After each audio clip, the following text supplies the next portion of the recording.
ನಟಿ Ranya Rao gold smuggling ಕೇಸ್ನ ವಿಚಾರಕ್ಕೆ ಸಂಬಂಧಪಟ್ಟಂತೆ ಸಿಬಿಐನಿಂದ ಪ್ರತ್ಯೇಕ ಎಫ್ಐಆರ್ ದಾಖಲಾಗಿದೆ ಎನ್ನುವಂತಹ ಮಾಹಿತಿ ಸಿಗ್ತಾ ಇದೆ.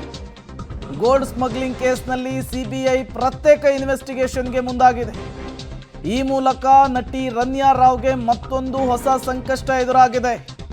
ಈಗಾಗಲೇ ಕೋಟಿ ಕೋಟಿ ಬೆಲೆ ಬಾಳುವಂತಹ ಚಿನ್ನ ಸಿಕ್ಕಿತ್ತು, ಹಾರ್ಡ್ ಕ್ಯಾಶ್ ಸಿಕ್ಕಿತ್ತು, ಇಡಿ ಕೂಡ ಎಂಟರ್ ಆಗುವಂತಹ ಸಾಧ್ಯತೆ ಇತ್ತು ಅಂತ ಹೇಳಲಾಗ್ತಾ ಇತ್ತು. ಇದರ ನಡುವೆ ಈಗ ಸಿಬಿಐ ಎಂಟ್ರಿ ಆಗಿದೆ, ಪ್ರತ್ಯೇಕವಾಗಿ ಇನ್ವೆಸ್ಟಿಗೇಷನ್ ನಡೆಸಲಿಕ್ಕೆ ಮುಂದಾಗ್ತಾ ಇರುವಂಥದ್ದು. ಈಗಾಗಲೇ DRI ಅಧಿಕಾರಿಗಳು ಇನ್ವೆಸ್ಟಿಗೇಷನ್ ಅನ್ನು ನಡೆಸ್ತಾ ಇದ್ದಾರೆ. ಈ ವ್ಯವಸ್ಥಿತ ಜಾಲ ಏನಿದೆ ಗೋಲ್ಡ್ ಸ್ಮಗ್ಲಿಂಗ್ ವಿಚಾರದಲ್ಲಿ, ಅದು ದೊಡ್ಡದಿದ್ದಂತೆ ಕಾಣಿಸ್ತಾ ಇದೆ. ಅದರ ವ್ಯಾಪ್ತಿ ದೇಶದಿಂದ ಆಚೆಗೂ ಕೂಡ ಪಸರಿಸಿದಂತೆ ಕಾಣಿಸ್ತಾ ಇದೆ. ಅದರ ಮೂಲವನ್ನು ಪತ್ತೆ ಹಚ್ಚುವಂತಹ ನಿಟ್ಟಿನಲ್ಲಿ, ಅದರ ಬೇರನ್ನು ಹುಡುಕುವಂತಹ ನಿಟ್ಟಿನಲ್ಲಿ ಈಗ ಸಿಬಿಐ ಎಂಟ್ರಿ ಕೊಟ್ಟಂತೆ ಕಾಣಿಸ್ತಾ ಇದೆ.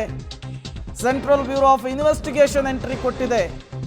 ಸಹಜವಾಗಿಯೇ ಇದು ನಟಿ ರನ್ಯಾ ರಾವ್ಗೆ ಮತ್ತೊಂದು ಸಂಕಷ್ಟವನ್ನು ತಂದಿಟ್ಟಿರುವಂತಹದ್ದು.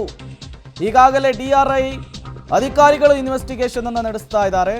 14 ದಿನಗಳ ಕಾಲ ಜುಡಿಷಿಯಲ್ ಕಸ್ಟಡಿಗೆ ನ್ಯಾಯಾಲಯ ಕೊಟ್ಟಿತ್ತು. 3 ದಿನಗಳ ಕಾಲ ತಮ್ಮ ಕಸ್ಟಡಿಗೆ ಪಡೆದುಕೊಂಡಿದ್ದಾರೆ.